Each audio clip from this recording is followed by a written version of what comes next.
ce jeune chart de 7 mois de hausse consécutif qui fait presque passer l'ancien bull run pour un essai.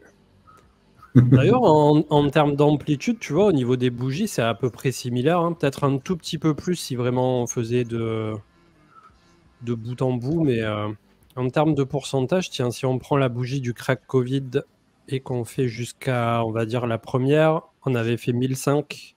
Ouais, ça faisait quand même une sacrée perf. Et là, on a dû faire 400%, 500. Non, 400. Ouais, 376. Comme quoi, tu vois, c'est là où même graphiquement, le diminishing return, on l'a sous les yeux. Tu peux faire graphiquement des amplitudes similaires à la fois précédente et pourtant, on n'a même pas fait 400% quand l'autre fois, on a fait 1005. Donc, espérons bien entendu qu'on ne soit pas au bout de ce cycle parce que là, je crois que ça créera quelques dépressions, mais... ce serait triste. Ouais, un peu. Compte sur Manu pour nous raconter de belles histoires et nous vendre quelques belles pilules. Ouais, je vais essayer de vous vendre du rêve. Mais c'est vrai que c'est 7 bougies, c'est 7 mois d'affilée. Non, 7 semaines ou 7 mois 7 semaines. Non, 7 mois. Non, c'est 7 mois. Ouais, 7 mois d'affilée dans le Je bleu. suis complètement à l'ouest. Ah ouais. Ça nous dit des choses. Ça nous dit des choses. Et après, on peut. Je sais pas si on commence, si tout le monde est déjà là.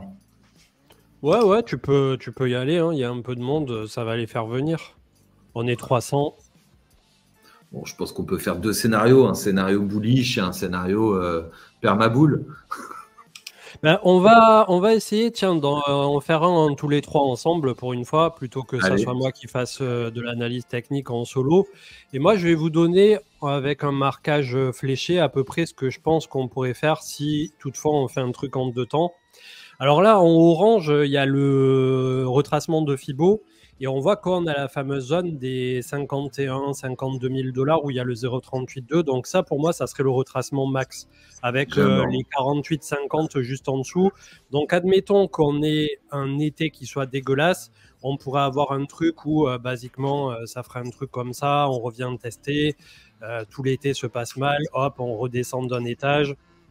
On revient chercher juste au-dessus et vous savez comment ça se passe en général. Ça finit par arriver là où on pensait qu'on ne retournerait pas. Donc ça, c'est le scénario big correction, mais big correction qui serait une correction de quoi? De bout en bout d'à peu près une trentaine de %. Donc c'est un truc qu'on a vu lors des différents derniers cycles haussiers sans problème.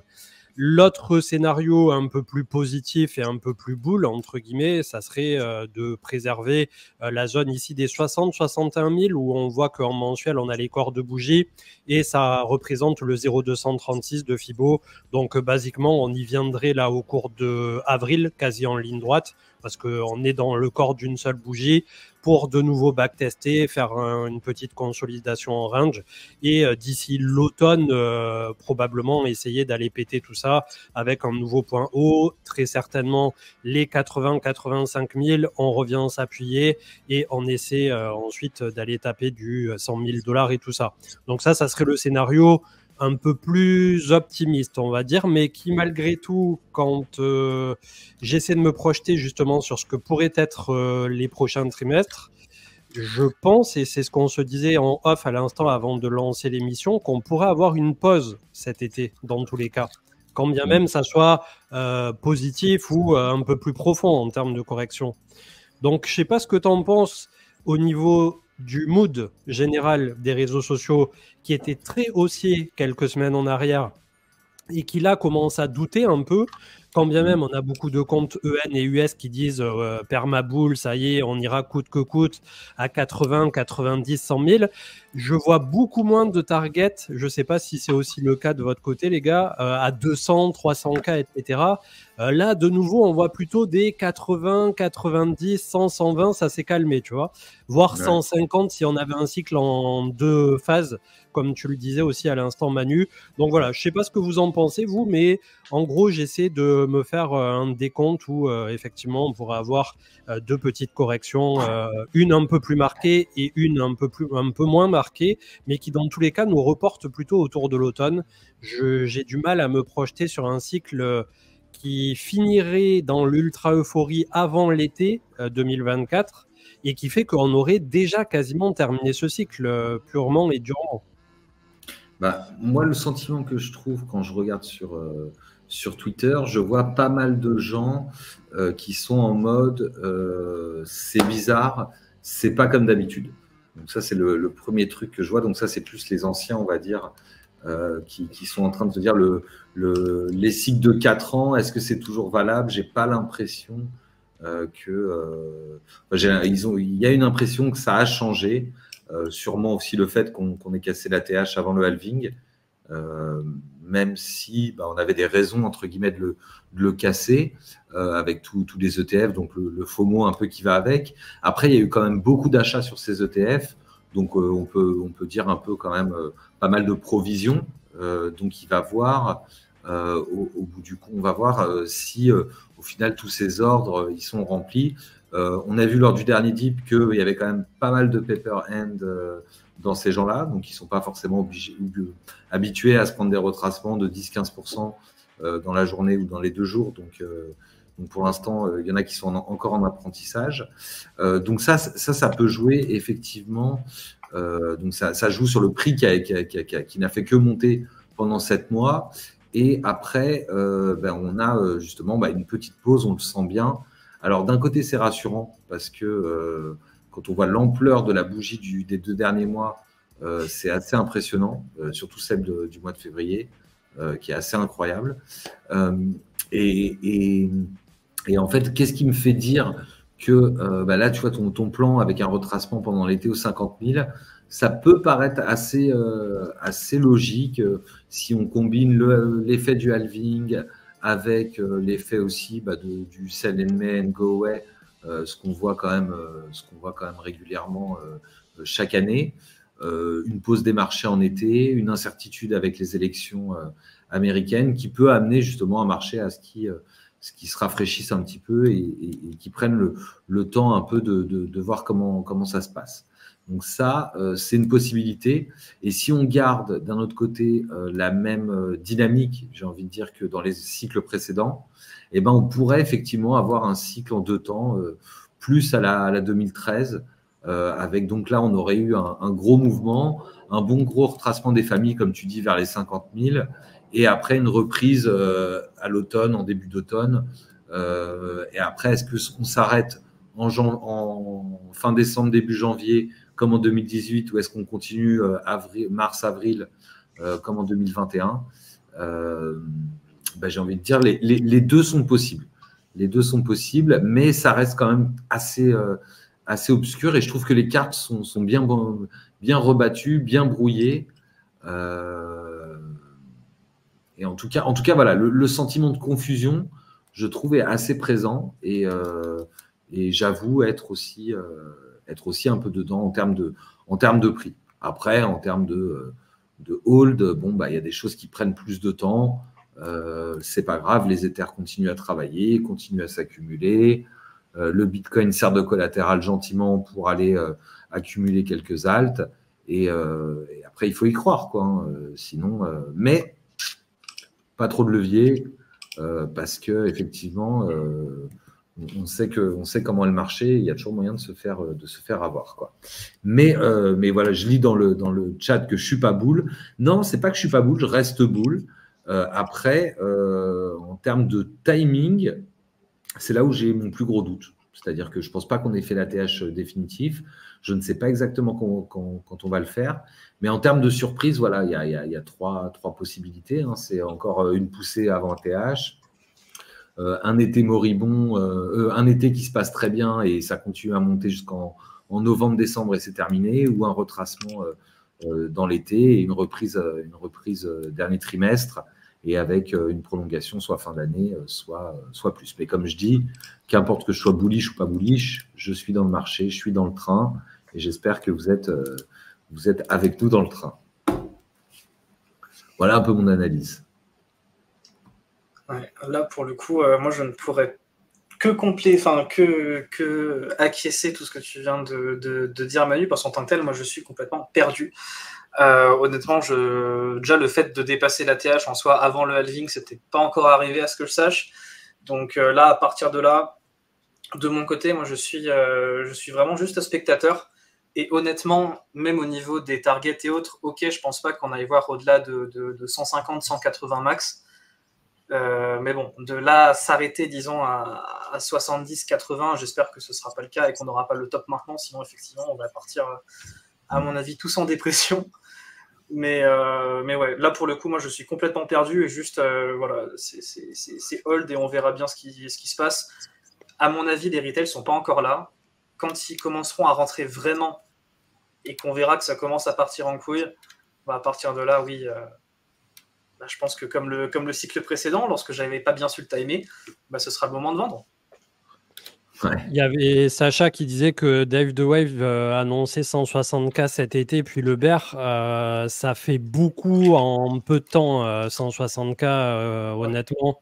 Si on part de là où on se trouve actuellement, 160K, ça fait 130% supplémentaires et c'est pas des pourcentages qui sont petits à partir de là, puisqu'il faut rajouter des centaines, voire des milliers de milliards à Bitcoin.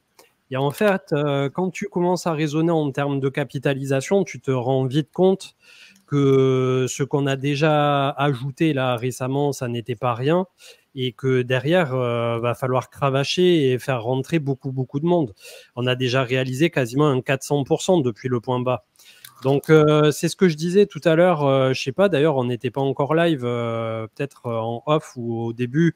En gros, au cycle précédent, si on prend le premier top, on a fait 1500%.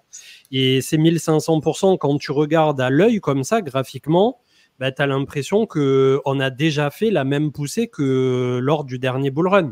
Et ça, c'est quelque chose qui, malgré tout, doit nous alerter, au-delà du fait qu'on a fait les 7 mois de hausse consécutifs, exactement comme on avait fait entre octobre 2020 et mars 2021. C'est que si jamais on n'a pas un cycle qui se passe en 2 fois et qu'on vient chercher, sans aller chercher du 160 000 ou je ne sais quoi, mais ne serait-ce que, allez, le compte rond des 100 000 $, on va dire entre 80 et 100 000, ce cycle peut tout à fait s'arrêter entre 80 et 100 000. Et tu auras de nouveau des gens qui te diront il n'y a pas eu de bull run, je suis rentré à 60 000, donc dans tous les cas, il va aller à 200 000, c'est sûr, etc., etc. Et c'est là où c'est très difficile de faire comprendre aux gens que ce qui s'est passé par le passé ne va pas se reproduire ni à l'identique, ni pile poil, comme ça s'était déjà déroulé. On voit que chaque cycle est assez différent dans la façon dont il est abordé. Là, on a les ETF avec les institutionnels qui sont certes désormais à la table, mais il faut voir sur le long terme comment ça va se comporter. On a excessivement peu de recul. Le peu qu'on a jusqu'à présent, c'est positif parce qu'on a beaucoup d'inflow. Mais d'un autre côté, quand on regarde les cohortes, c'est-à-dire le comportement des portefeuilles on-chain, à partir du moment où on a des gains latents qui sont importants du côté du Bitcoin, bah, les mineurs, ils sont en train de vendre, les gros portefeuilles, ils commencent à distribuer et on a ce roulement qui est en train de se faire. Et c'est quelque chose qu'on observe sur la deuxième partie en général du bull run, pas sur la phase d'accumulation quand on est encore à plat. Donc en fait, là, si on devait se prononcer sur ce qu'on peut comparer du cycle précédent, on a eu la période d'aplat qui était assez similaire à celle qu'on a eue entre le printemps 2019 et l'automne 2020. C'est exactement ce qui s'est passé ici. Et ensuite, tu attaques la phase parabolique et verticale, exactement comme on l'a eu ici. Donc ensuite, est-ce qu'on fait un retracement, on va chercher les 100, 120 000 ou que sais-je, ou est-ce qu'on vient pousser juste avant l'été immédiatement le petit push en plus et on rentre en bear market? Il existe quand même pas mal de monde là actuellement où on a fait un mouvement déjà assez important et où la majorité des gens s'appuient sur le simple narratif. On va dire il y en a 2 de narratifs, mais du fait que le halving est censé, en tout cas dans la croyance populaire, être un bouton on-off pour permettre de continuer derrière à avoir une phase haussière, ce qui d'un point de vue logique peut être défendu puisqu'on divise la récompense des mineurs, tandis que derrière, avec les ETF spot, il y a quand même une véritable demande. Donc, on a un choc de liquidité, on n'a pas beaucoup de Bitcoin sur les échangeurs. Ça, c'est la thèse bullish, c'est clair et net. Mais d'un autre côté, on a eu 7 mois de hausse, on est passé de 15 000 à 75 000. Et ça, inutile de vous dire que c'est déjà une performance qui est très loin d'être négligeable sur un actif qui aujourd'hui est capitalisé, je ne sais plus combien, j'ai pas regardé récemment, mais déjà pas mal. Donc, quand je vois des targets à 160 000 avant l'été, etc., sur des deadlines très courtes, je ne sais pas qu'est-ce qui le justifierait, à moins qu'il y ait un FOMO généralisé avec un État derrière qui dise ça y est, on a all-in le Bitcoin, je ne sais pas. Ça me paraît un peu aventureux. C'est tout à fait le genre de narratif qui peut déclencher un bear market. Hein. Donc, c'est-à-dire une news du style tel État enquis du Bitcoin, etc. C'est génial. Quelque chose qui est donc un Bitcoin, toute une crypto qui pump comme des dingues et le soufflet qui retombe assez rapidement parce qu'au final, on se rend compte qu'ils ont acheté 5 bitcoins et que c'était juste pour tester et tu vois des choses comme ça. Ça peut être un bon signal de top, comme dit Lou Deluxe. Effectivement. Après, je pense qu'on a quand même encore le temps, mais une chose est sûre, c'est qu'on a quand même l'habitude de savoir que à chaque fois, on nous la met d'une façon différente. Et donc là, c'est aussi pour ça qu'on n'est pas bearish, parce qu'on ne peut pas dire qu'on est bearish. Là, aujourd'hui, c'est un peu rouge, mais on est encore au-dessus de la TH, donc on ne peut pas dire qu'on est bearish. Mais dans l'absolu, on est en train de se questionner. Je peux, par exemple, étayer cette sensation bearish par le fait que je regardais des données on-chain que j'ai vu passer sur Twitter et qui disaient que, par exemple, on avait énormément de long-term holders, donc des gens qui ont des BTC depuis longtemps, qui commençaient d'ores et déjà à distribuer. Ce qu'on avait vu, c'était que les distributions en règle générale de ces long-term holders, de ces baleines, marquaient un top à 4-5 mois après justement qu'elles aient dépassé un palier qu'elles ont dépassé la semaine dernière, justement, qui est, je crois, plus de... je ne sais plus ce que c'est le chiffre. On peut cumuler avec le P-Cycle d'ailleurs, hein, qui est déjà pas mal avancé.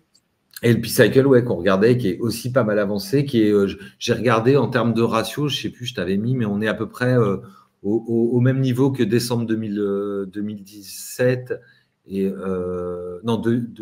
décembre 2017 ou 2018, attends, je te dis pas de bêtises. J'avais dit quoi, mai 2020 et mai 2020 et tchac.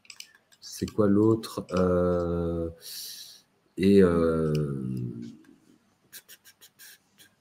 c'est mai 2017, excuse-moi, et décembre 2020.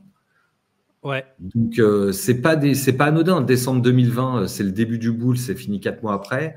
Mai 2017, c'est le milieu du bull et c'est fini 6 mois après, quoi. Enfin, 7 mois après. Donc, ouais, peu importe comment on le prend, mis à part si le cycle est réellement nouveau et cassé niveau dynamique par ces ETF, c'est-à-dire que soit il est plus court, soit il est plus long, mais qui va nous surprendre dans tous les cas, on est déjà sur un avancement, en tout cas graphique, parce que c'est vrai que d'un point de vue psycho pur et full, on peut se poser la question de l'endroit où on en est sur ce cycle. Par contre, là où je ne suis pas du tout d'accord avec le Mougli, comme il disait, on n'est que 500, le top est encore loin. Déjà, comme l'ont dit les gens dans le chat, c'est un jour férié, donc on a fait 1000, 1200 la semaine dernière, ce n'est pas vraiment le truc. Mais là où je ne suis plus du tout d'accord avec ça, moi, c'est qu'on se fait énormément diluer sur YouTube et sur Twitch et ailleurs. Donc en gros, là où en 2020-2021, il y avait basiquement... au niveau des gros, on va dire, futurs acheteurs, moi, et peut-être un ou deux autres. Aujourd'hui, il y en a des dizaines. Il y en a des dizaines et des dizaines. Il y a des nouveaux. Il y a des comptes à 20, 30, 50 000 abonnés qui parfois font plus de vues que nous. Donc ça, je ne pense pas qu'on puisse totalement s'appuyer dessus, si ce n'est le fait qu'on arrive à voir, nous, de notre côté, quand on passe, par exemple, de 1000 vues à 2000 vues. Et là, ça veut dire qu'il y a un vrai retour au niveau de nouveaux participants. Mais est-ce qu'un jour, on reviendra à des ATH au niveau de YouTube ou de Twitch ? Je vous invite vraiment à ne pas prendre ça comme une métrique ultra pertinente aujourd'hui, du fait qu'on a été beaucoup dilué, en fait. Exactement comme au niveau des altcoins, les chaînes YouTube et Twitch, il y en a des dizaines maintenant, des centaines. Donc, c'est pas quelque chose de super pertinent aujourd'hui. Et malheureusement, ça me fait chier de prêcher contre ma propre paroisse. Je préférerais vous dire qu'on est les seuls, les uniques, les meilleurs, etc. Mais voilà, c'est vrai que faut aussi être honnête, finalement. Après, les métriques montent quand même un peu. Elles sont pas en berne comme on a pu le voir. Non, mais c'est catastrophique. Par rapport à l'acquisition de 2020, quand tout le monde était à la maison et qu'on a été confiné, je te mets ma main à couper qu'on n'aura jamais plus une acquisition comme il y a eu à cette époque. Il faut être honnête. Et puis, il y a aussi un truc où on parle beaucoup de retail qui ne sont pas rentrés, qui ne sont pas encore arrivés, etc. Il y a aussi un phénomène qu'il faut prendre en cause, c'est que le retail, en ce moment, il est en train de se faire rincer parce que à coup d'inflation, etc., je ne suis pas certain qu'au bout du compte, toutes les économies partent dans les cryptos plutôt que dans les tablettes de chocolat, ou d'ailleurs, je ne sais pas vous, mais moi, mon chocolat préféré, il a pris 10% dans la semaine. Le cacao en bourse, c'est un délire aussi. Ouais, mais ça, c'est de la spéculation. Mais moi, ce que je vois, c'est que mon cacama tablette de chocolat, elle a pris 10% du jour au lendemain et qu'elle avait déjà pris 10% et il y a encore 10% dans les mois qui avaient précédé. Donc, l'idée, c'est que je ne sais pas si effectivement, il y a beaucoup de gens qui sont prêts à investir de l'argent durement gagné aujourd'hui dans des choses un peu compliquées. Le marché est quand même assez incroyable parce que vous qui nous suivez, vous devez quand même avoir pas mal d'alt. Vous ne devez être pas tous non plus des gènes qui sont 100% dans les mêmes coins, etc.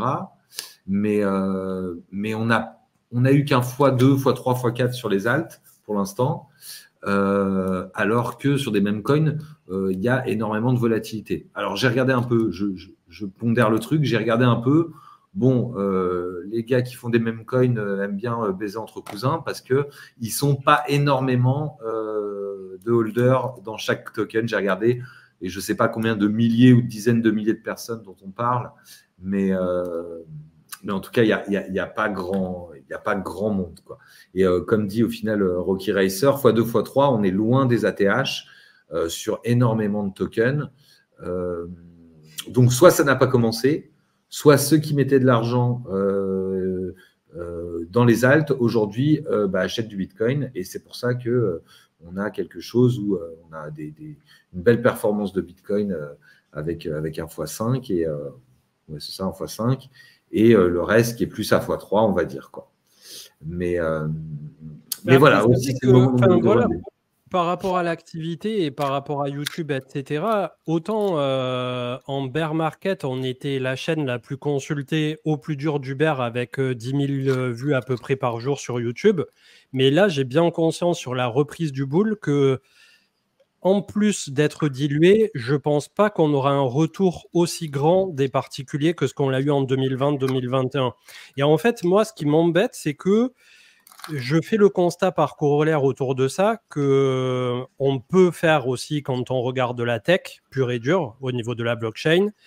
Il y a eu pas mal de posts récemment sur Twitter et ça va paraître une fois de plus un peu pessimiste, mais faut aussi regarder les choses en face de temps en temps, où il y a des gens qui sont là depuis plusieurs années, 3, 4, 5, 7, 10 ans dans la crypto, dans la blockchain, qui ont des médias, qui ont fait plein de trucs. Et il y a beaucoup de gens qui soit ne s'y retrouvent plus, soit disent « Ok, ça fait 5-10 ans qu'on joue avec notre caca et on en a encore à avoir des mêmes coins qui capitalisent des milliards. » Et en fait, il y a des gens qui sont au bout du rouleau de ça et qui pensent qu'on n'arrive pas à passer ce stade de l'enfance, voire de l'adolescence au niveau de la crypto. Alors peut-être que c'est les institutions là qui prennent les choses en main, qui vont à grands coups de pompe au cul réussir à nous faire passer à l'étape supérieure. Mais en tout cas, quand je vois le discours, c'est les particuliers, les retail qui vont revenir tôt ou tard et qui vont nous sauver et qui vont mettre des milliers de milliards dans la blockchain, dans les cryptos pour faire pump le Bitcoin à 200 000. En l'état, je ne suis pas super convaincu, les gars. Là, quand je vois les métriques sur YouTube ou quand je vois le comportement généralisé des gens, il y a plus de chances que vous retrouviez l'intégralité des 10 meilleurs meme coins à des dizaines ou des centaines de milliards que Bitcoin lui-même à 2000 ou 3000 milliards. C'est là où c'est un peu flippant. Donc, je sais pas. C'est une période un peu ambiguë, tu vois. Après, est-ce que ce sera vraiment différent des cycles précédents aussi? Ça, c'est une des grandes questions, parce qu'on dit tout le temps que ce cycle sera différent, machin, et au final, ça l'est pas vraiment. Donc, franchement, je sais pas. En fait, de toute façon, depuis le départ, moi, je suis dans le flou, là, depuis le début de ce cycle, qui, à mon avis, a pris un petit peu tout le monde de court. Mais c'est vrai qu'après, les meme coins, en soi, c'est pas cher, c'est marrant, et c'est sûr que c'est toujours... dans l'oreille des retails, c'est plus simple de se dire que tu peux acheter 20 000 meme coins qui ont un potentiel de x 10 000%, plutôt que d'acheter Bitcoin qui peut potentiellement faire x2 et qui coûte 70 000 $. Ouais, ça, dans la tête des gens, ça fait une énorme différence. Hein. Oui, mais après, je pense qu'on ne parle pas des mêmes publics. C'est-à-dire que je pense que des actifs comme le Bitcoin, comme l'Ether aujourd'hui, qui ont un certain prix, et pour les gens qui n'ont pas encore compris qu'on pouvait en détenir des parties ou qui cherchent des multiplicateurs qui soient plus intéressants, effectivement, ils ne vont pas aller vers ce genre de token, mais enfin ce genre de coin, je veux dire. Mais au bout du compte, ça reste des coins qui sont potentiellement parmi les plus intéressants parce que le fonda est là, le fondamental est là. Et Ether, on a beau dire, on l'a dit plusieurs fois, mais Ether, on a quelque chose de solide où on a dépassé les 40 milliards de capitalisation sur Ethereum, où on a un actif qui est déflationniste, on a un actif qui génère du rendement. Sur Bitcoin, on a quelque chose qui est vraiment sécurisé, qui est reconnu depuis peu avec les ETF comme étant un véritable outil. Je pense qu'il y a plus, ça tient plus pour l'instant à une morosité économique et où les gens savent pas trop où est-ce que ça va, etc. Et les institutionnels aussi, hein, d'une certaine façon. Faut pas oublier que leur exposition est pas sur la crypto, qu'elle est sur l'immobilier, sur les obligations, et que déjà ces deux domaines qui sont monstrueusement énormes ne se portent pas hyper bien. Et sont amenés à se porter de moins en moins bien dans les mois qui viennent. Donc, je pense effectivement que ça peut créer aussi un petit peu d'anxiété et qu'ils savent très bien que dans l'absolu, n'importe quelle récession ou crack sur le boursier ou l'immobilier ou l'obligataire va se répercuter sur la crypto, donc pas forcément obligé d'y aller. Et d'ailleurs, les ETF montrent qu'ils préfèrent y aller avec l'argent des autres. Hein, c'est toujours mieux de prendre un fees sur le risque que prennent d'autres personnes, sachant que ça monte ou ça descend, toi tu t'en fiches, puisque de toute façon, tu encaisses exactement la même chose à l'entrée, si ce n'est à la sortie pour certains, quoi. Après, on a quand même des messages de gens qui veulent rentrer, qui s'intéressent. Moi, j'en ai encore eu quelques-uns quand même. Donc non, je pense que là on est dans une phase d'ennui qu'on n'avait pas connue depuis 7 mois et qui au final est tout à fait normale. On va voir comment ça va se passer avec le halving. Le halving, c'est dans combien de temps? C'est dans 20 jours? Ouais, on sera autour du 20 avril normalement. Ouais, voilà, tu vois, le SPX, ça parle de soi-même. J'ai essayé de un peu mettre en avant par rapport à la remarque de Greg que l'économie réelle va mal, mais les marchés n'ont jamais été aussi hauts. Après, c'est difficile, en fonction des marqueurs qu'on observe, de vraiment se faire un avis si l'économie va mal, puisque en l'état, elle ne va pas mal d'un point de vue des acteurs financiers. Quand Manu tout à l'heure disait que nous, quand on fait nos courses, si la personne qui remplissait son caddie avec 200 €, aujourd'hui, il y a la moitié du caddie qui est rempli avec 200 €. Là, par contre, toi, tu as un vrai problème à ton niveau, mais qui ne va pas être le problème du marché global. Je ne sais pas si c'est très clair, mais en gros, tu peux avoir une vraie disparité entre ce qu'on pourrait appeler un marché de proximité, le marché des particuliers sur qui pèse l'inflation immédiatement et qui ont des vraies contraintes, des vrais problèmes de la vie de tous les jours, et le marché dans sa globalité, tel que le SP500, qui lui, il n'est pas vraiment rattaché directement à ça. C'est des choses qui fonctionnent un peu de façon... on va dire, séparés, mais qui ne sont pas forcément corrélés justement à la réalité. Toujours est-il, là, le SP500, le Nasdaq, la tech, l'IA, etc., portés par toutes les grosses sociétés qu'on connaît aujourd'hui, se sont offerts une nouvelle envolée.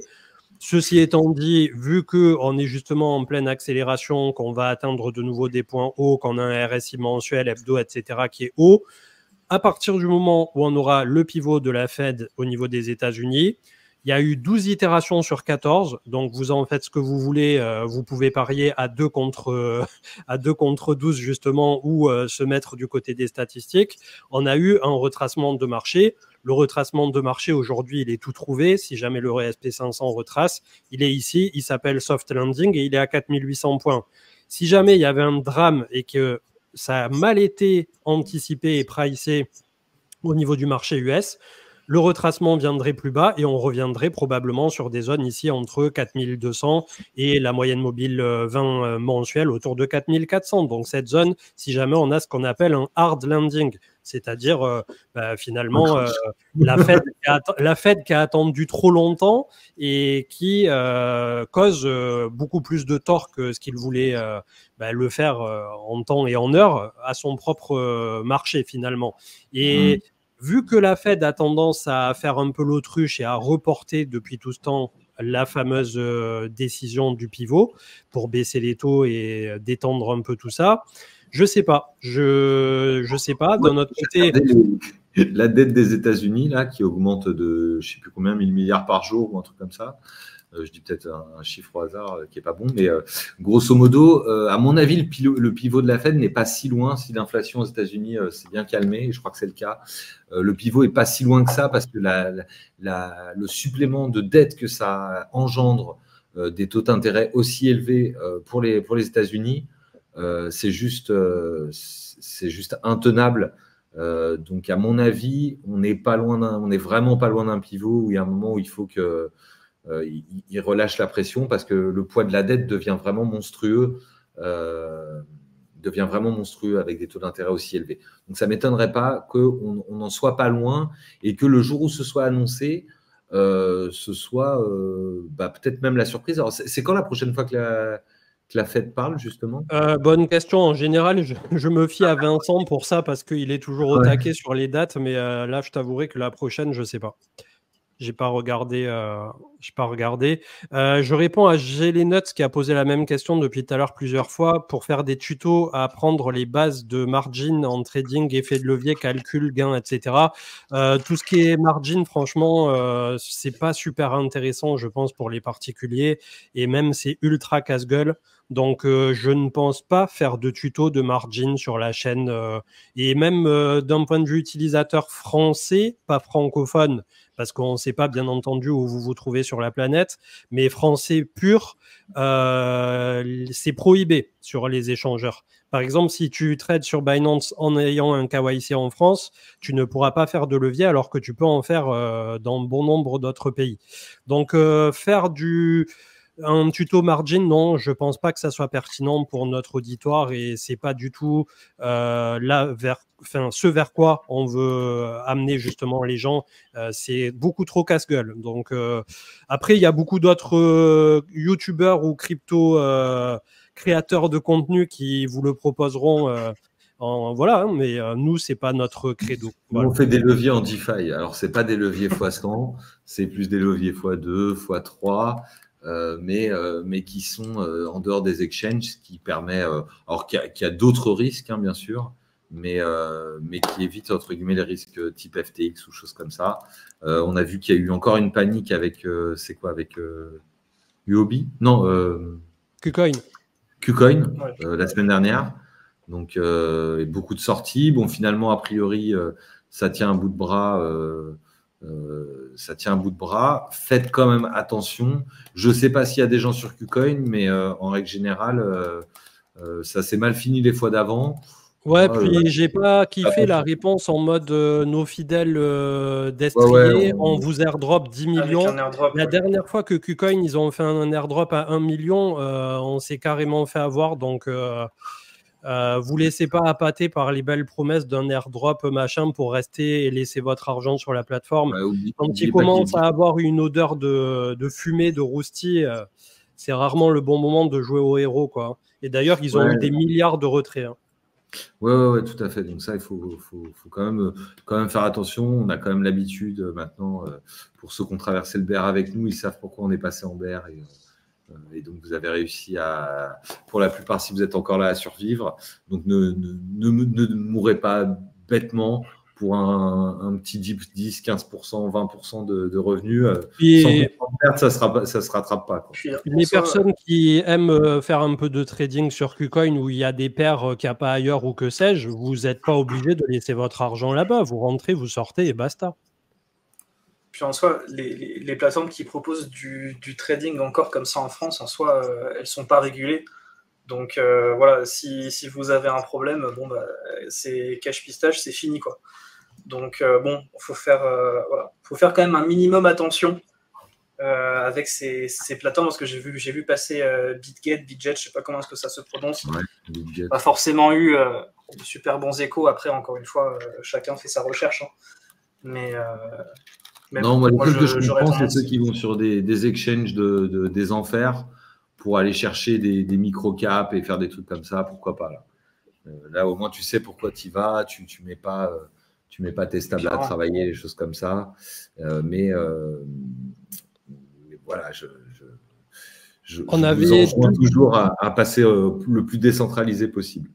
On avait WNDS qui nous disait quid de l'élection américaine, la Fed a intérêt à garder de bonnes conditions pour le marché. C'est le cas puisque lors de l'année électorale, c'était Income Sharks qui avait publié ça il y a quelques temps.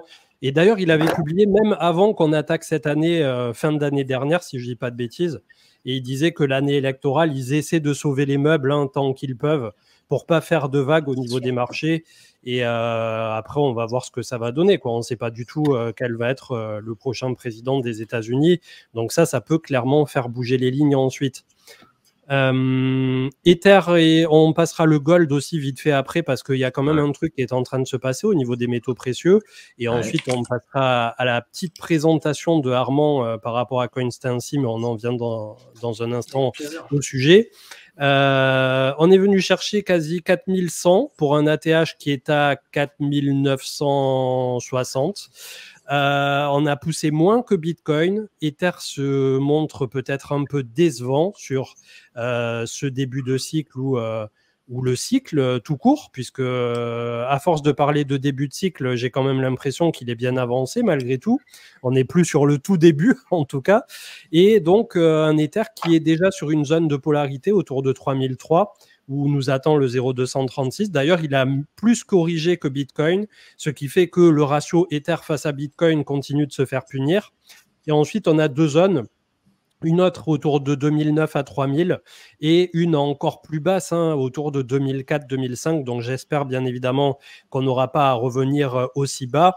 Mais voilà, on a un Ether qui, pour l'instant, a été, en tout cas en apparence, un peu boudé. Je ne sais pas ce que vous en pensez d'un point de vue spéculatif. Bah, le ratio Ether-Bitcoin, c'est rouge ketchup. Hein. Vraiment, c'est un truc de fou. Je suis Ether maxi, je tiens à le dire. J'aime pas ce qui se passe. Je pleure chaque jour qui passe. Non, c'est un petit peu dur. Après, en soi, voilà, il y a la narrative, pardon, des ETF Ether qui se fait désirer et ça peut potentiellement jouer là-dedans, mais c'est vrai que j'en attendais un petit peu plus. Bon, moi, je suis un peu plus mitigé. Je sais d'où on vient. On a touché à les 800-900 $ sur Ether. On est à 3005. Tu fais le calcul, hein, ça fait son x5, c'est comme son x4, voilà, x4, on est quasiment dans la course avec Bitcoin, donc ça reste intéressant. Et moi, ce qui m'embête plus sur Ether, si on parle uniquement en termes de prix, en tant que builder, c'est que un Ether à 20 000 $, par exemple, c'est quelque chose de quand même hyper handicapant pour la blockchain Ethereum. Parce que quand on voit combien coûte la computation de smart contracts, vous le voyez si vous faites des opérations sur Ethereum quand c'est possible, là même avec un gaz à 27, là je vois qu'il est à 27, ça coûte déjà un certain prix.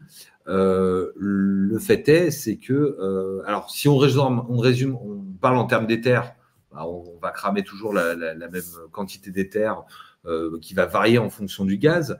Mais en termes de dollars, alors là, on arrive sur des choses qui sont beaucoup plus délirantes. C'est-à-dire que si là, à 3000, avec l'Ether à 3005, vous payez 30 dollars ou 30 dollars un swap à 30 de gaz, vous multipliez ça. Si l'Ether il est 5 fois plus haut, votre swap à 27 de gaz, il passe à 200 balles, etc. Et oui, effectivement, on a les L2, mais ce qu'il faut voir aussi, c'est que les L2, ils envoient les TX sur Ethereum, donc ça aura forcément un impact également sur les prix de L2. Alors, on restera toujours beaucoup moins cher.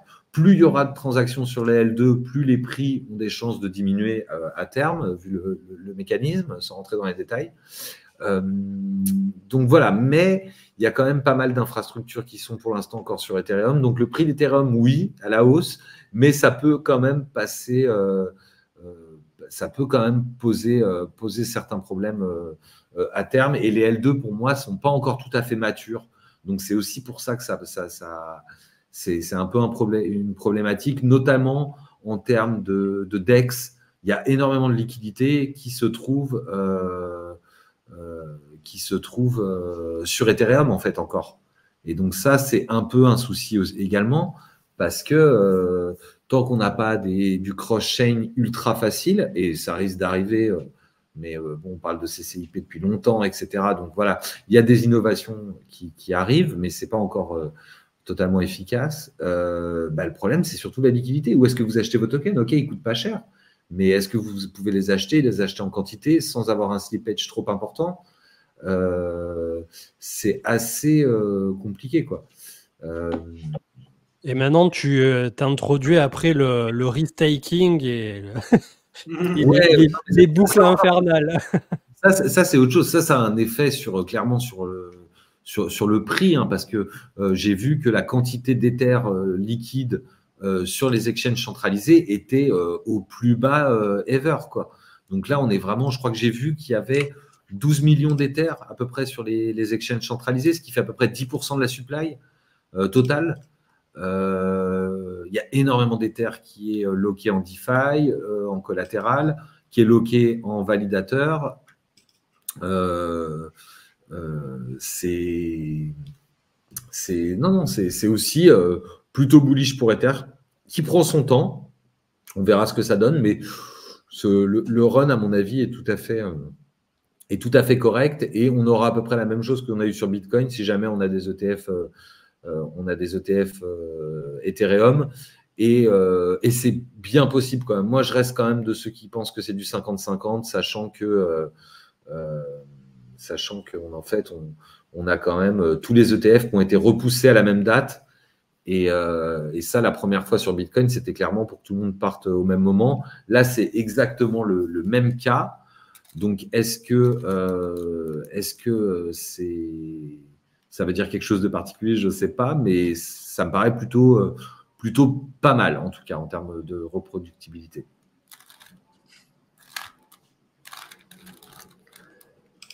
Tu voulais nous parler du gold, sinon j'ai vu que le gold avait cassé son ATH. Et alors ouais, pour un actif qui est souvent un peu boudé de la cryptosphère, on est quand même passé depuis 2018 là, de 1163 $ à 2002. Alors peut-être que ça fait pas super rêver, mais ça fait quand même 1 x 2 qu'on est en train de venir gentiment en chercher en 6 ans. Ce qui fait qu'on a annualisé du 20% par an pour ceux qui seraient rentrés sur la phase précédente à plat, finalement. Ouais. Donc, c'est pas rien, hein, quand on y pense, sur un actif qui est censé ne pas énormément bouger en soi. Alors, c'est ce que dit Sacha. Ça on ne sait pas trop, parce que là, c'est en dollars. Donc, en fait, il y a toujours cette chose de si le dollar baisse, se déprécie, on a l'or qui… Ouais, mais en 6 ans, on n'a pas déprécié le dollar de 100%. Non, ça, je te l'accorde. Bon, enfin, la bougie, là, elle trompe pas, hein. Et ça, pour moi, c'est corrélé avec plutôt des marchés obligataires qui sont en train de se péter la gueule. Et s'il y a une baisse de taux, qui vont rémunérer beaucoup moins. Et je vous rappelle que les obligations, c'est la moitié des produits financiers qu'on trouve dans à peu près tous les produits financiers qu'on nous vend, quoi, hein. Que ce soit de l'assurance vie, des fonds de pension, les retraites, les machins, tout ça, tout est un peu d'obligation dedans. Donc c'est pas oufissime, et je sais pas si c'est vraiment une bonne chose de voir pumper l'or de cette façon-là, quoi. Il y avait pas mal de rumeurs aussi à un moment que justement, quand il y avait eu les sanctions envers la Russie, etc., il y avait pas mal de pays, la Chine aussi, qui réaccumulaient des quantités monstres d'or.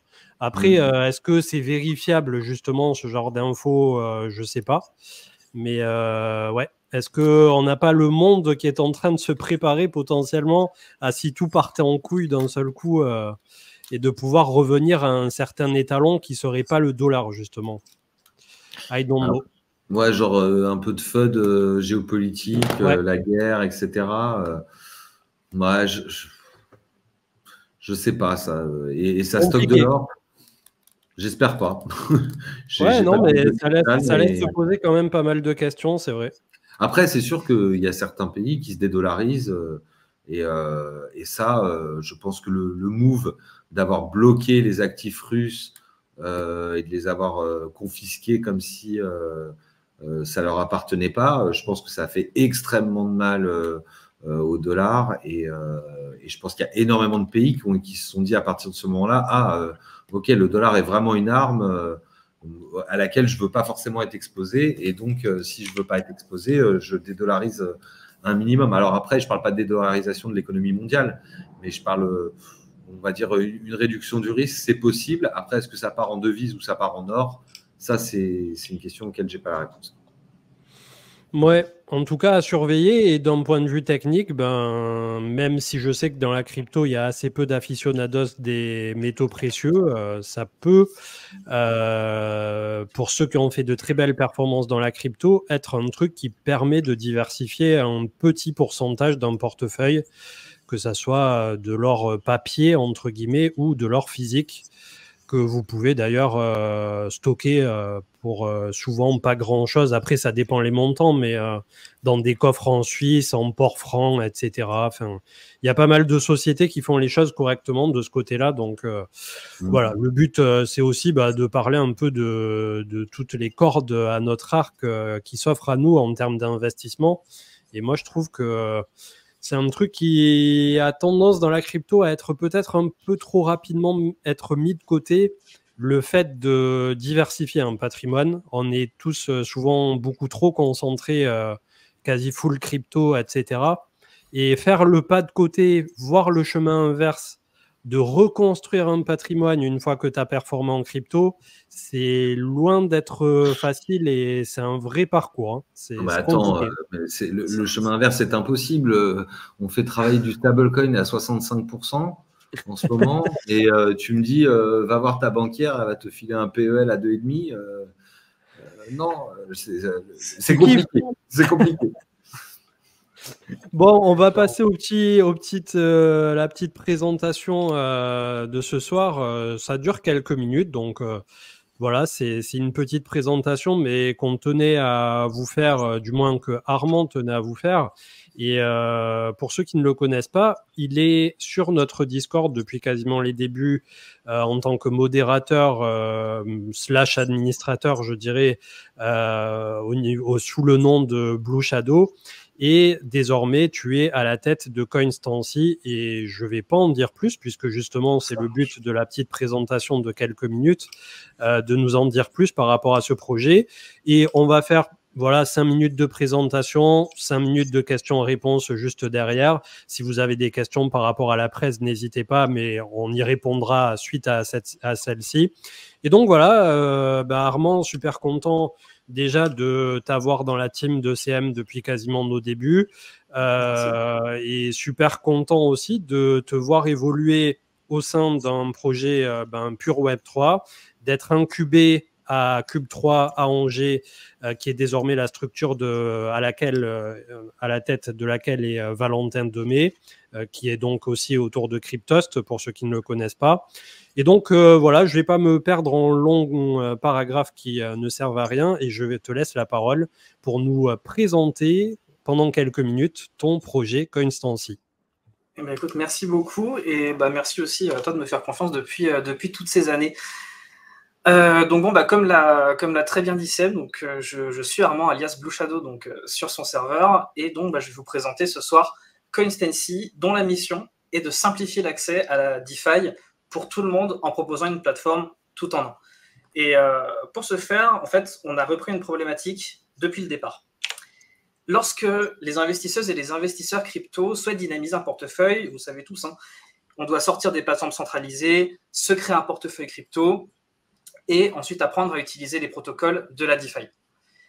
En général, ce processus-là, il est laborieux, compliqué à appréhender, notamment en naviguant à travers les arnaques et les autres risques. On sait tous qu'il en est. Toutes les semaines, il y a un nouveau hack de protocole DeFi, pas plus tard que la semaine dernière. Donc bon, on va passer là-dessus. La mission de Coinstancy, c'est donc de sécuriser et de simplifier l'accès à la finance décentralisée pour tout le monde en proposant une solution simple. On a créé une plateforme tout en un qui ouvre la finance décentralisée à tous. Avec Coinstancy, en quelques mots, et d'ailleurs je précise, on n'est pas encore enregistré PSAN, prestataire de services sur actifs numériques, donc les offres que vous allez voir là ne sont pas ouvertes encore au public. Donc je disais, avec Coinstancy, vous pourrez donc déposer tout d'abord vos stablecoins dans un pool stable qu'on a placé actuellement à 7% annuel. Ensuite, vous pourrez acheter des cryptos via nos pools à thème composés de plusieurs cryptos orientés autour d'un même narratif, un peu à la manière d'un indice crypto. Actuellement, on développe les thèmes Metaverse, DeFi, DEX et Blue Chips, avec AAV notamment à l'intérieur. Donc, coucou Marc, si jamais il regarde le replay. On prépare également pour 2028 ou 2027 la possibilité de monitorer vos propres masternodes et aussi de placer vos actifs déjà détenus en stacking. Et notre dernière offre, c'est celle qui est déjà live, c'est le Learn, et on va en parler dans la slide, pas celle qui est après, mais celle qui est, pas la suivante, mais celle qui est juste après. Pardon. Donc on va faire un petit détour aussi par nos concurrents parce qu'ils sont présents, et on en a un petit paquet en France. Donc voilà, l'offre d'épargne, ce sera clairement notre best-seller puisque nos rendements sont un des plus intéressants du marché en termes de plateforme centralisée. On a pu conduire une belle étude avec des résultats plus que bons là-dessus, avec notamment une bêta-test. On propose, forcément, comme nos confrères, une solution d'investissement tout en un, simple, à partir d'un seul euro, et en utilisant uniquement la finance décentralisée, sans intermédiaire autre que nous, Coinstancy. Enfin, on construit actuellement une communauté, les Stancers, engagés dans notre réussite. Et d'ailleurs, je sais qu'il y en a quelques-uns parmi nous ce soir, donc salut les Stancers. Notre communauté, justement, elle est active au travers de ce qu'on appelle les quêtes journalières. Donc, je vous en parlais juste avant. C'est-à-dire la réponse à une question quotidienne sur la blockchain et la crypto pour apprendre à utiliser cette technologie et mieux la comprendre. Pour vous montrer un petit peu comment fonctionne le Learn, voilà, ça se passe en 3 clics. Donc, vous vous rendez sur votre quête journalière via votre espace client. Vous lisez la question avec 3 ou 4 choix possibles et vous y répondez. Alors, attention quand même, parce que vous n'avez que 2 chances par quête. Donc, si vous avez eu faux à vos 2 chances, c'est fini pour la quête journalière. Et petit exclu d'ailleurs, on travaille sur une toute nouvelle interface qui sortira fin avril et qui redesign absolument tout l'espace client. Ce sera absolument plus le même que ce qui est présent actuellement. Enfin, je m'égare. Et vous pouvez voir donc les dernières personnes à avoir réussi leur quête journalière. Voilà, c'est une petite feature sympa qu'on a développée avec le pôle technique. Pour donner quelques chiffres à propos de la communauté de nos Stancers, on a aujourd'hui plus de 1500 utilisateurs inscrits, 51 000 quêtes journalières réussies, et on a effectivement plusieurs partenaires, et comme le disait CM, on est en parcours d'accélération chez Cube 3, et petite dédicace encore à Valentin si jamais tu passes par là. Au niveau de la roadmap, parce que c'est quelque chose quand même qui est assez important pour nous comme pour tous ceux qui nous regardent, on est actuellement donc en pleine levée de fonds et on cherche des investisseurs pour financer l'enregistrement PSAN de Coinstancy. Et dans le même temps, comme je vous l'avais dit, on prépare un nouvel espace client et on sera présent d'ailleurs à la Paris Blockchain Week la semaine prochaine. Le reste de l'année sera dédié donc en background à l'enregistrement PSAN Et bien sûr, les quêtes journalières continuent et le développement aussi. Là-dessus, on ne s'arrête pas. Dès le début 2025, j'espère qu'on sera en mesure de débuter les activités avec ce fameux PSAN et on se préparera déjà à la réglementation européenne MiCA car c'est un sacré morceau et ceux qui sont dans ce domaine-là le savent. Et si on veut voir encore plus long terme, voilà, pour notre entrée sur le marché européen, justement, on fera un nouveau tour de table afin de trouver du financement pour pouvoir s'étendre en Europe. Et pour finir, je vais vous présenter un petit peu l'équipe. Donc, il y a moi, Armand, donc voilà, 5 ans dans l'écosystème crypto, 4 ans dans la DeFi, et également donc, dans l'équipe de Cryptomatrix sur Discord. On a Grégory et Antonin qui composent le pôle technique, qui sont tous les deux ingénieurs dans une entreprise de cybersécurité. Notre pôle juridique avec Pierre-Alain et William, qui sont tous les deux respectivement avocats depuis 10 ans et juristes depuis 9 ans. Et le pôle financier avec Pablo, qui est en dernière année à HEC Montréal en spé finance, Dimitri, aussi connu sous le nom de Dim Decrypt sur les réseaux, qui est depuis 6 ans dans l'écosystème, spécialisé finance décentralisée et créateur de contenu crypto. Et pour terminer, on a notre community manager, Pierre, qui est présent maintenant depuis plusieurs mois au sein de Constancy et qui est également impliqué dans plusieurs communautés crypto. Donc voilà pour moi, c'est à peu près tout ce que je voulais et tout ce que je pouvais présenter de Constancy.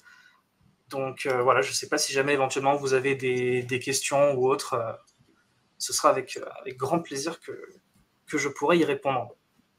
Bah écoute, top, c'est vraiment cool de t'avoir justement et je crois que c'est la toute première fois qu'on reçoit sur le live ou qu'on présente tout court un projet à sa ultra genèse parce qu'en gros là, les 150 premiers cas que tu es en train de collecter de ton côté, c'est ce qui pourrait s'apparenter à de la seed, voire de la pré-seed. Donc ouais. Toi aujourd'hui, le but aussi, voilà, c'est d'avoir de la visibilité et c'est pour ça qu'on te l'offre volontiers et gratuitement et qu'il n'y a pas de contrepartie entre nous deux, je tiens à le préciser. On le fait de bon cœur et je souhaite vraiment apporter finalement aux personnes qui aussi nous ont donné de leur temps et c'est ce que tu as fait au travers du Discord en modérant et en étant là depuis le début. Donc c'est le juste retour des choses, mais aussi ça te permet toi de à la fois gagner en visibilité, gagner en assurance, je pense, en faisant diverses présentations et peut-être commencer à faire ton propre réseau. Et j'espère bien entendu que ce soir, le public, que ça soit là immédiatement ou en replay demain sur YouTube, sera enclin à au moins aller jeter un coup d'œil sur le site et le Twitter donc de Constancy. Si vous avez des questions dans le chat, n'hésitez pas pour quelques minutes et ensuite on repassera en libre antenne entre guillemets sur les petites questions. On axera un peu plus DeFi ou voilà si vous avez des questions en particulier. Ouais, en tout cas, merci pour l'opportunité de présentation. Ça fait toujours plaisir. Ouais, et en tout cas, bravo pour la résilience parce que je me rappelle que ce projet, tu nous en as déjà parlé depuis pas mal de temps. Et c'est jamais facile de transformer, je suis bien placé pour le savoir, de transformer une idée en projet réel. Et donc, c'est très, très cool. Je trouve que tu sois allé au bout des choses, j'ai envie de dire, de partir pour cette aventure, d'être bien entouré, en plus d'être à Cube 3 et tout, c'est cool. C'est déjà un gage de sérieux et je l'espère de réussite. Et donc voilà. Et je rigole doucement parce que j'ai envie de dire, on n'a pas le même maillot, mais on fait un peu le même métier. Mais tu as choisi le côté obscur de la force, sachant que tu es plus du côté centralisé. Quand je dis côté obscur, ouais. Non, mais c'est sûr. Et effectivement, moi, je pars dans un truc effectivement où on pourrait imaginer que on peut se recouper, mais plus dans des choses, dans un domaine, on va dire, décentralisé. Et en tout cas, c'est intéressant de ce genre de produit parce qu'effectivement, là, tout ce qu'on fait de bidouille, de wallet, de DEX, de trucs comme ça reste quand même très compliqué pour la plupart des gens. Ça demande toujours une trentaine d'heures pour être maîtrisé, heures que la plupart des gens ne vont jamais mettre dedans parce que s'ils n'ont pas le temps, ils n'ont pas l'envie. Donc, le fait d'apporter des produits tout faits, entre guillemets, prêts à l'emploi, c'est une bonne chose. C'est une bonne chose et je pense et en tout cas, je souhaite que ça trouve son public et que ce soit un succès. Il y avait une question qui est revenue 2-3 fois sur le chat d'où vient le yield des 7% sur les stablecoins, et je pense que ça a déjà été répondu par d'autres personnes qui disaient que ne serait-ce que sur AAV, on est à 9% de base, mais je suppose que voilà, tu viens exploiter tout simplement les pourcentages qui sont aujourd'hui les pourcentages du marché, quoi. C'est ça. En fait, les 7%, concrètement, on les fait effectivement via AAV, en prêtant des stablecoins. Et derrière, on les met aussi sur certaines poules de liquidité. Alors, on ne fait pas du grand dégène, hein, je tiens à le dire. Mais effectivement, on les place sur des poules de liquidité qui actuellement tournent aux alentours de, pour nous, même 12 à 15%. Donc, nous, effectivement, on se rémunère sur le surplus qu'on arrive à générer. Mais AAV, actuellement, avec les taux d'intérêt qu'il y a, ça reste notre plateforme préférée. Ok, je regarde au niveau des autres questions. Il y avait Drezen qui disait si on souhaite rejoindre l'aventure, est-ce qu'il y a un lien ou un Discord ou quoi? Donc je te laisserai mettre si tu as un lien dans le... Alors je sais que Grégory, du coup, que vous avez vu dans la présentation de l'équipe, regarde le live. Donc si Grégory peut éventuellement partager, je ne sais pas s'il a le droit de partager des liens. Bonne question. Et oui, le yield sera variable, c'est pas du yield qui est garanti, ça va varier en fonction du marché. Donc en bear market, tu peux être à 3% et en bull run à 10%, c'est du full variable. Pour l'instant, en bear market, pour donner quelques chiffres sur notre test, on a réussi à maintenir du 6 à 7%.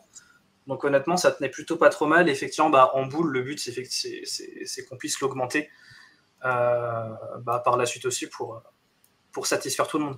Et de toute façon, si on revient à ce que tu disais à l'instant lors de la presse, tu comptes être live d'ici, on va dire, allez, en étant optimiste, 2024, mais bien tassé, et plutôt courant 2025, une fois dans tous les cas que tu auras eu les approbations, etc.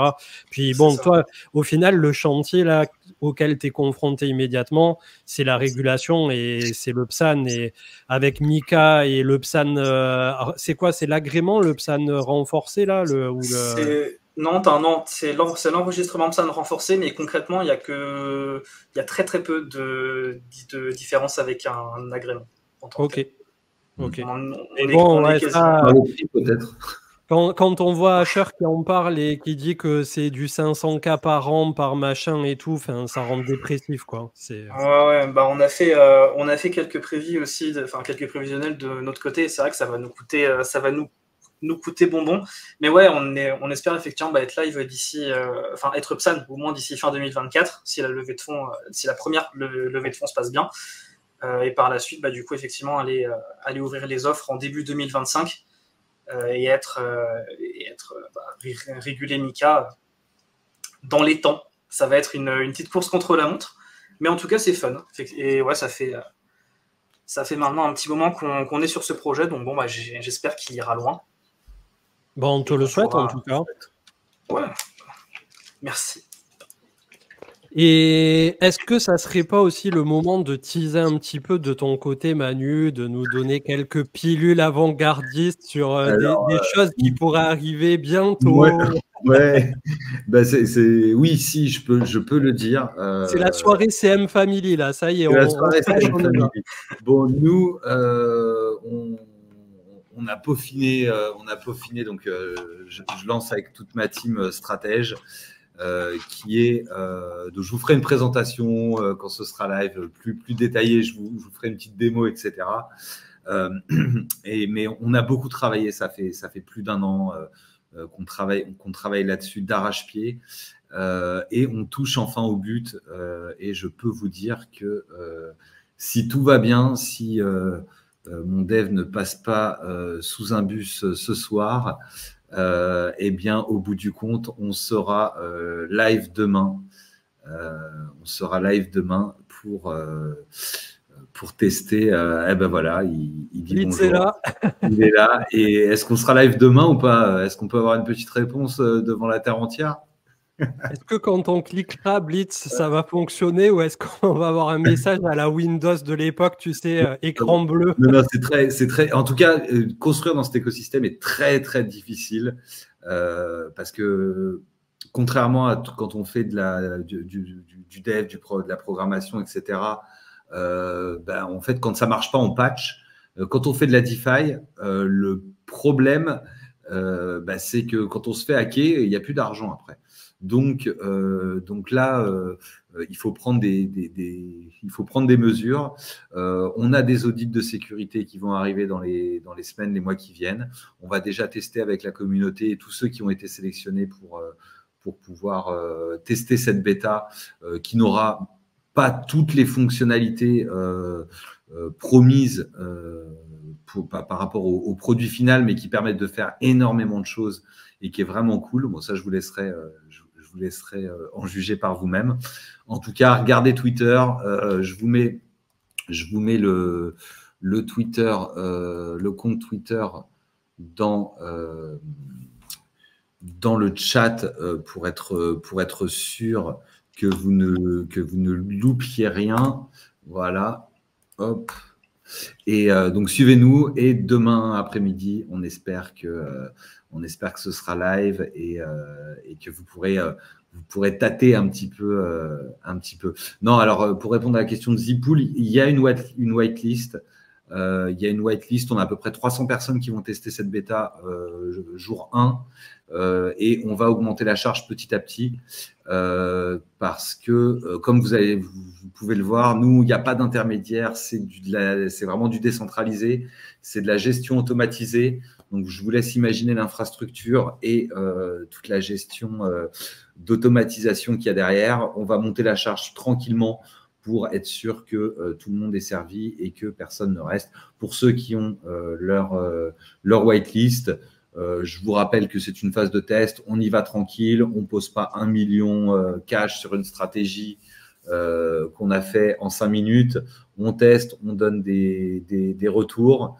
Et après, on va envoyer du lourd dès qu'on en saura plus. En tout cas, on est très excités de lancer Stratège demain et comptez sur moi pour revenir sûrement dès la semaine prochaine, vous en parler et vous faire une petite démo et vous raconter un peu plus.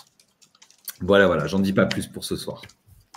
Bah écoute, super cool de savoir que ça arrive là, comme on dit soon, mais là c'est du très soon pour le coup. Donc, ouais, là c'est du very soon. On verra d'ailleurs si après on fait un live à part entière ou si ça peut attendre lundi pro. Mais comme ça peut attendre lundi pro. Ouais, comme c'est une bêta, on va essuyer les plâtres d'abord. Puis... normalement, ouais. Après, franchement, c'est une bêta qu'on a léchée. On ne sort pas une bêta de l'enfer sans test ni rien. Tu vois, il y a toujours des petites broutilles qui vont sûrement pas aller, etc. Mais en l'occurrence, c'est une bêta qui se rapproche de façon assez importante de la V1 qui sera sortie, je l'espère, post-audit, dès que tout ça aura été vérifié et qu'on est sûr qu'on n'a pas de faille critique et que les fonds des utilisateurs sont à l'abri. Mais vous verrez, c'est très sympa et ça va permettre à ceux qui font de la DeFi, qui connaissent la DeFi, de pouvoir enfin utiliser leurs skills, de pouvoir faire ce qu'ils veulent sans avoir besoin de savoir coder. Et dans un deuxième temps, tous ceux qui connaissent la DeFi mais qui n'ont pas envie d'en faire ou qui n'ont pas envie de mettre du tout les mains dedans et qui ne connaissent rien, qui pourront justement en profiter. C'est un peu le pendant décentralisé de Coinstancy. C'est les deux faces d'une même pièce, j'ai envie de dire. Ouais, clairement. Non, mais en tout cas, hâte de voir aussi ce que ça va donner, Manu, pour Stratège. Avec plaisir. Donc on en reparle. Voilà, c'était super cool. Je pense que d'ailleurs c'était cool de vous avoir tous les deux en même temps ce soir parce que ça annonce, comme tu dis, deux projets qui prennent deux directions différentes, mais qui finalement se rejoignent un minimum sur. Ouais, c'est ça, qui sont au service au final des gens, quoi. Après c'est la même chose, tu vois, c'est un peu la même chose que les gens qui vont utiliser un wallet, qui vont faire de la crypto, et les gens qui vont utiliser un sexe du style Binance ou Coinbase ou crypto.com. Voilà, quoi, c'est pas forcément le même public, bien que on verra à terme. Il y a toujours des choses à imaginer et même en t'écoutant, Armand, des idées me viennent à l'esprit. Mais dans l'absolu, c'est toujours cette volonté, je pense, d'apporter la finance le plus simplement du monde aux gens et avec toujours cette idée d'être un peu sur un pied d'égalité avec des rendements qui autrefois n'étaient réservés qu'aux plus gros, quoi, et aux initiés ou aux autorisés. C'est aussi ça la chose. Et après, la différence, c'est que pour faire du décentralisé, forcément, nous, on n'est pas en France, donc pas de PSAN, entre guillemets, de trucs comme ça. Et tant mieux. Franchement, tant mieux. Ouais, c'est quelque chose qui est lourd, mais bon, après, je comprends aussi les nécessités de régulation. Et c'est pas parce qu'on n'a pas de PSAN qu'on n'aura pas enfin, on a déjà du légal, entre guillemets, à faire, même avec un projet DeFi décentralisé. Après, on verra en termes de régulation, parce que nous, on est en Suisse, donc c'est pas la même chose, c'est pas la même façon, c'est pas la même approche, c'est pas la même façon de penser, c'est pas les mêmes lois jusqu'à aujourd'hui. Mais c'est intéressant de voir justement comment ça va se passer. Et pour ceux qui se demandent si on va vendre quelque chose, je vous dis tout de suite, Stratège ne vend rien. Stratège est une infrastructure. Donc vous verrez. Après, par rapport au PSAN, je me posais la question en même temps que tu le disais. Dans tous les cas, vous ne gérez pas les fonds des utilisateurs. Vous êtes juste un service qui permet de faire plus facilement une action en DeFi. Donc, est-ce que même si ça avait été en France, il y aurait eu besoin du PSAN pour un projet comme le tien? Tu poses la question à moi? Ouais. En fait, je pense que le problème qu'on aurait eu, c'est qu'en fait, comme en fait ce qu'on appelle les stratégistes vont en fait proposer leur stratégie aux autres, je pense qu'il peut y avoir peut-être un problème effectivement à ce niveau-là je sais pas, de conseils ou de choses comme ça. Après, on fait du permissionless, on fait du trustless. Donc, à aucun moment, les fonds des utilisateurs ne sont confiés à quelqu'un d'autre. C'est-à-dire que quand toi, tu vas mettre ton stablecoin à bosser, il va bosser sur une stratégie, mais à aucun moment, en fait, il est confié à quelqu'un d'autre. Il reste dans ton wallet et quand tu veux l'enlever, tu l'enlèves, quoi. Donc, c'est un peu, on est dans une zone grise, on verra ce que ça va donner, mais pour l'instant, on est entre guillemets full DeFi et on est vraiment une infrastructure qui permet de construire des stratégies on top de toutes les autres applications DeFi. Vous retrouverez des protocoles comme Aave, comme Curve, comme Convex, comme Balancer, comme Aura, comme Uniswap. J'en passe, c'est des meilleurs. Et au final, à terme, vous retrouverez donc sur cette bêta, et à terme, vous retrouverez toute la DeFi sur toutes les chaînes. J'ai une question parce que pour l'instant, je suis pas allé justement trop m'exposer à ces trucs de restaking, etc. Est-ce que typiquement, il y aura la possibilité en un clic de faire un truc un peu plus complexe comme ça, de passer d'un truc à l'autre et d'avoir à la fin une seule méga boucle qui te permette de, comme tu disais tout à l'heure, pour à la fois quelqu'un qui s'y connaît, mais aussi peut-être quelqu'un qui n'a pas envie de connaître absolument tous les rouages de ce mécanisme-là, avoir partir d'un simple Ether, avoir ton STETH, derrière le restaking, les points, Eigenlayer, Kelp, etc. Alors là, on déploie sur Polygon, donc on n'aura pas ce narratif-là, mais effectivement, rien n'empêche d'intégrer après n'importe quel protocole. Il y a des challenges technologiques plus ou moins importants. Moi, de ce que n'étant pas tech, mais de ce que j'en ai vu, la plupart du temps, ce qui est compliqué à intégrer, c'est tout ce qui est exchange décentralisé, parce qu'on a des histoires de pool, d'oracle, de manipulation de prix, de choses comme ça. Donc, au bout du compte, c'est des choses qui ne sont pas forcément simples. Après, il y a des protocoles qui sont assez… une fois que ce que nous, on a appelé le core protocole, au final, est fait, et que les blocs on a des frameworks de blocs, on peut effectivement imaginer que facilement construire ce genre de stratégie. Et l'idée, c'est tout à fait ça, hein. C'est au final d'avoir des gens qui s'y connaissent et qui proposent aux gens directement des rendements en leur disant, voilà, moi j'ai fait cette stratégie, elle bosse à tant de pourcents, tu vois, une stratégie avec un actif volatile, avec de l'Ether, avec du Matic ou avec du stablecoin, et dire, voilà, bah, ça va bosser, et puis à la différence, alors je ne sais pas toi si Armand avec Constancy, est-ce que vous assurez les rendements? Quand tu dis du 7%, c'est valable pour combien de temps? Alors, j'ai vu effectivement initialement, je pensais qu'on ne pouvait pas les assurer. J'en ai discuté avec des avocats. Apparemment, on peut les assurer. Donc, moi, j'ai envie de dire, à mon avis, on les assurera en tant que tel, parce qu'on est en capacité de le faire. Actuellement, ça se fait. Mais je ne sais pas dans quelle mesure, et je ne veux pas dire de bêtises en live. Donc, voilà, je t'avouerais que j'ai vu qu'on pouvait moi, le tu faire. vois, par exemple, en DeFi, c'est quelque chose que je ne m'amuserais pas à faire, de garantir des taux, parce que tout va très vite, tout change assez vite. On a d'autres features qui arriveront, qui pallieront à ces problématiques-là. Mais on n'aura pas, oui, effectivement, des gains. Après, tout ce qui est intéressant, en vrai, c'est que ça va être le domaine de l'assurance. C'est un narratif pour l'instant qui est au point mort en crypto. Et c'est quelque chose qui gagnera, à mon avis, dans les années qui viennent, à devenir. Pour l'instant, c'est encore un peu trop risqué, je pense. Donc, l'assurance, c'est encore limité. Mais il me paraît intéressant et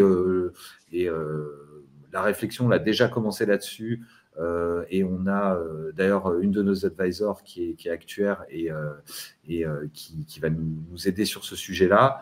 Et au bout du compte, vraiment, l'idée serait de pouvoir dire, je ne sais pas, j'ai un rendement de temps sur cette stratégie-là, mais au final, si, je sais pas, je dis des chiffres au hasard, mais je dis, j'ai un rendement de 15% sur cette stratégie-là, je suis prêt à abandonner 5% de mon yield pour pouvoir être assuré des fonds que je vais poser dedans. Donc, au final, je ne gagne que 10%, mais les 5% vont aller payer l'assurance qui m'assure. Et on a des Insuras, des Nexus Mutual qui existent déjà et qui proposent ce genre de services, mais qui sont encore compliqués à mettre en place. Mais c'est clairement une verticale sur laquelle on réfléchit et on travaille.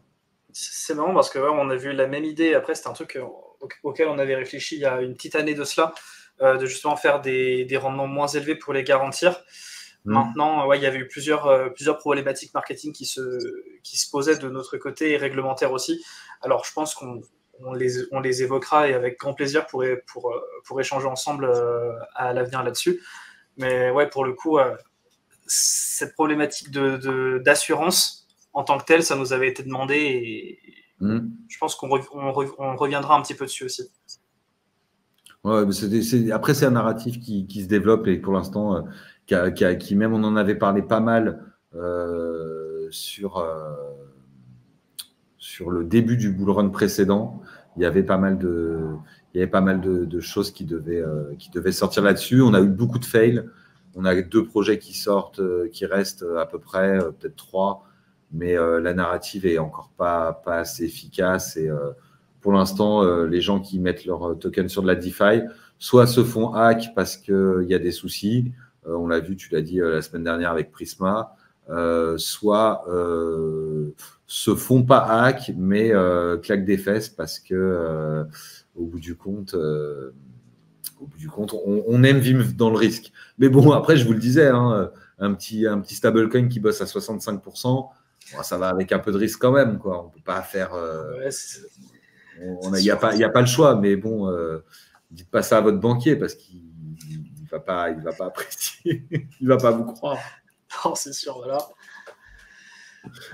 Donc voilà. C'est clair. Bon, on va prendre une ou deux petites questions pour clôturer. Ça fait 1h20 qu'on est ensemble. C'est passé plutôt vite. Puis du coup, ça vous a permis de parler de vos projets. C'était cool et de répondre aux premières interrogations de tout le monde. Donc, si vous avez une ou deux questions dans le chat par rapport à tout, à la chaîne, aux cryptos, voilà, n'hésitez pas. Et on essaiera de répondre à ces 2-3 questions avant de clôturer.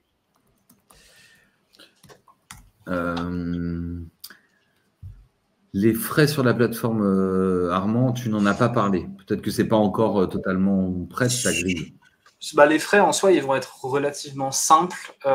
Du coup, les frais en soi sur les pools stablecoin, juste on garde le rendement pour l'instant qui est au-dessus de celui qu'on annonce.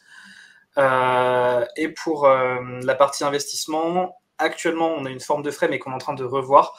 On garde 12,5%, c'est précis, de la performance réalisée sur l'investissement crypto. Mais c'est quelque chose qu'on est en train de revoir, donc il ne faut pas le prendre pour argent comptant. Et surtout, on est PAPSAN, donc on ne propose pas. Il y avait Chaîne du Bloc qui disait quel parcours conseiller pour travailler dans cet écosystème. Alors, c'est assez difficile de conseiller un parcours si ce n'est si tu es développeur ou que tu as des compétences super particulières. Mais en gros, si tu débutes dans ton apprentissage dans l'écosystème ou que tu as des compétences que tu peux mettre à profit dans X ou Y projet ou sur X ou Y réseaux sociaux pour aider des projets qui se montent ou des projets déjà en place, normalement, c'est comme ça que tu vas te faire petit à petit remarquer.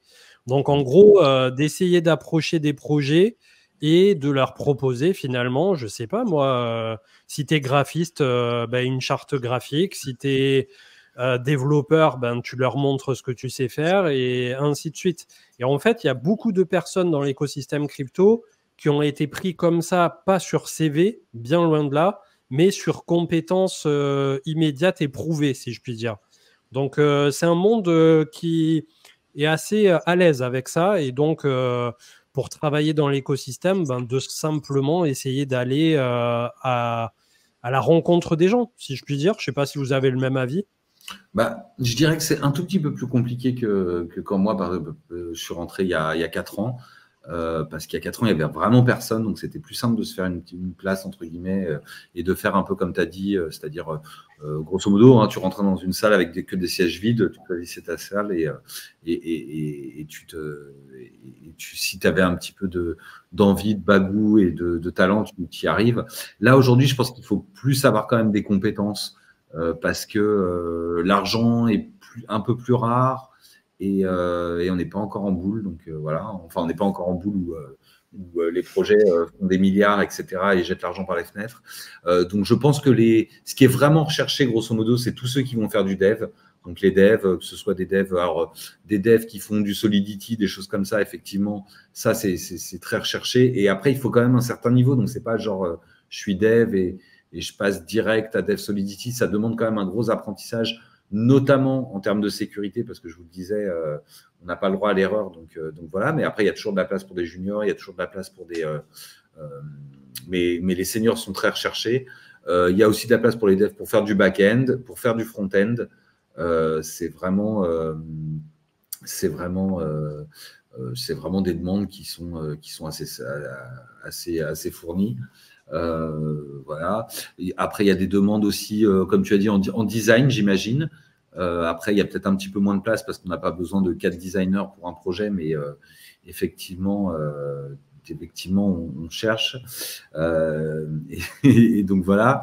Après, on a des places de community manager aussi qui peuvent être souvent intéressantes à trouver, mais assez peu rémunératrices au début, on va dire. S'occuper des Discord, s'occuper des Telegram, etc. C'est plus quelque chose, j'ai envie de dire, pour quelqu'un qui est jeune et qui fait ses études à côté ou un boulot à côté, etc. Donc, ça, c'est plus dans cette optique-là. Et après, on a aussi, je pense, des besoins qui peuvent être intéressants en termes de marketing, parce que le marketing crypto est assez catastrophique, voire inexistant. Et parce qu'en règle générale, il n'y a pas beaucoup d'argent pour ça et que c'est pas la culture, entre guillemets. Et donc ça peut aider. Et après, autre chose qui est difficile, c'est de trouver des bons projets qui soient legit et qui soient en fait intéressants et qui vont vraiment sur du moyen long terme. Parce que comme tu dis, rentrer dans une équipe de shitcoin, en règle générale, ça va pas très loin, quoi. Après, dans tous les cas, si tu cherches justement à avoir un parcours, voire une formation, entre guillemets, il y a beaucoup de choses qui s'apprennent sur le tas. Mais si par exemple ton but c'est de devenir développeur, tu vas devoir suivre un cursus de dev. Et peut-être qu'après, justement, tu trouveras que le Solidity c'est bien et tu auras envie de dev blockchain ou je ne sais quoi, ou peu importe. Mais c'est plutôt la question en fait qu'il faut se poser à la base. C'est vers quoi toi tu veux t'orienter parce que c'est tellement vaste la crypto, il y a tellement de sous-domaines à explorer d'un point de vue professionnel que en fait tu es obligé aujourd'hui de déjà te donner une première direction. Ouais. Et après, je peux compléter en disant que c'est jamais simple de changer complètement de domaine. Et que c'est des fois même un peu dommage et qu'en fait, quel que soit le domaine dans lequel on veut rentrer, je pense que c'est important de se servir de son bagage, alors peut-être pas pour ceux qui sont étudiants, mais de se servir du bagage qu'on a déjà et de voir avec ce qu'on possède déjà, qu'est-ce qu'on peut apporter de plus. Et ça c'est une bonne façon déjà de commencer, se dire voilà d'où je viens, voilà ce que je sais faire, comment est-ce que je pourrais appliquer ça dans la blockchain, dans un projet perso, dans un projet que je rejoindrais, des choses comme ça. Et donc ça peut être, voilà, comme le dit Vantachou, ça peut être allier son business avec de la crypto, ça peut être s'entourer de gens, etc. Après, toujours faire les choses petit à petit, prendre son temps. Les choses se font pas en quelques mois, ça prend des années en règle générale pour maturer, pour apprendre les compétences, pour voilà, devenir une meilleure version de soi-même dans ce domaine-là. Et donc ça, il faut le garder quand même à l'esprit, même si on est toujours pressé quand on veut se faire une reconversion ou quelque chose comme ça. On peut pas tout lâcher du jour au lendemain, lâcher la proie pour l'ombre, parce que au bout du compte, des fois, c'est trop de risques. Et la crypto reste risquée. Là, on vous parlait de nos projets avec Armand. Ce sont des projets qui sortent, qui sont concrets, mais à aucun moment on est assuré de réussir. Donc, on va avoir tout un temps d'adaptation, de mise à niveau du produit, espérer que le produit réponde à une demande. Et voilà, quoi. Yes, et on clôturera sur Tryader qui demandait où en est le projet, d'en reparler, et on est en plein dedans. Donc, pour l'instant, mis à part redire ce qu'on a dit précédemment, que ça va être un projet sur lequel on a bossé 2 ans et qu'on a été rejoint en cours de route justement par Manu et une autre personne qui est Boca. Enfin, on fera les présentations en bonne et due forme au moment où justement ça sortira. Mais en gros, on essaie vraiment d'avoir un truc qualitatif qui pour autant soit pas prise de tête et qui puisse permettre à un débutant, voire un moyen confirmé, de s'y retrouver pour petit à petit avancer dans la crypto. Donc, il nous tarde de vous le présenter. Ça a été quelque chose qui a été longuement mûri et qui a été aussi à la demande de la communauté, parce que il y avait une personne la dernière fois qui me disait sur Discord qu'en gros ça sortait au bon endroit au bon moment par rapport au bull run, le sous-entendu c'était qu'on voulait avoir un maximum de gens, mais c'est un truc que fondamentalement on aurait préféré sortir 2 ans en arrière. Donc là on n'est même pas encore tout à fait prêt, on est encore dans le jus des tournages, du site, les vidéos, le texte, tout, et voilà, on essaie de le mettre en place le plus rapidement possible, mais on n'est pas encore totalement rendu, mais il nous tarde de vous le présenter, et donc on sera 4 pour la core team, et on espère bien entendu avoir d'autres personnes qui viendront graviter autour. Par exemple, l'autre fois, j'avais eu un des avocats de Orwell qui est passé justement récemment dans Finari et qui pourra venir nous livrer une masterclass au moment de la période déclarative, ou si un jour on a besoin, par exemple, d'avoir quelqu'un qui nous parle du trading institutionnel, on fera venir Bitcoin qui fera une masterclass que sur cet axe-là, que sur la verticale trading instit, avec vraiment un truc à froid endroit, le raisonnement du risque-récompense, pourquoi là il vaut mieux rentrer, sortir, pourquoi pas, enfin, avec des exemples concrets. Et tout ça mis bout à bout, on espère pouvoir vous livrer premièrement un format qui de base permettra à quiconque de s'enrichir ou de entre guillemets se former, parce que je déteste ce mot et je pense que c'est extrêmement péjoratif aujourd'hui dans la tête de tout le monde de parler de formation. Donc quelque part, c'est pas vraiment le sujet de ce vers quoi on veut tendre. Dans tous les cas, on veut un truc qui soit aussi communautaire et participatif. Et deuxièmement, une fois que vous aurez consulté le corps de ce squelette sur lequel viendra se greffer d'autres choses, on aura des intervenants par domaine qui sont reconnus dans leur domaine en particulier et on espère pouvoir vous donner le meilleur finalement de chaque domaine lié de près ou de loin à la crypto. C'est pas un petit projet, on s'était dit qu'on le sortirait en janvier, je crois, Manu, la première fois. On arrive en avril et on n'est pas prêt, mais voilà, c'est assez enthousiasmant aussi de bosser sur autre chose que tous les jours les charts, les trucs, machin, bidule. Ça permet de penser autrement, de voir autrement. Et je trouve que c'est plutôt cool aussi, et pour nous et pour vous. Donc, il nous tarde de vous le présenter. Ouais. Bon, voilà, on est sur tous les fronts. Et donc, voilà, c'est toujours ça qui est sympa. C'est au final de construire, de créer des choses nouvelles, d'entreprendre. Et pas uniquement de faire de la crypto chartiste, j'ai envie de dire. Enfin, moi, c'est pas on vient pour la spéculation et on reste parce que on y trouve un intérêt, un autre intérêt, et donc voilà. Hâte de vous présenter tout ça, que ce soit avec la CM Family ou avec Stratège. C'était la soirée des 13.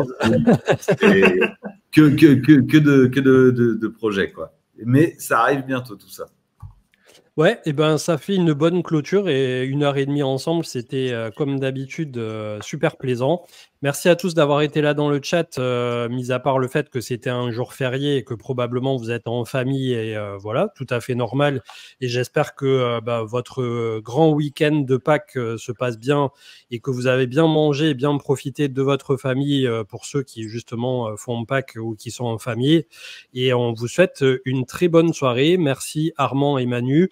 Et bien entendu qu'on fera le suivi des sujets dont on a parlé ce soir et qu'on espère dans quelques années, on en rediscutera en nous disant voilà, c'était le début de quelque chose de grand, ou bien, si ça n'a pas marché, eh bien, la rétrospective de pourquoi ça n'a pas marché.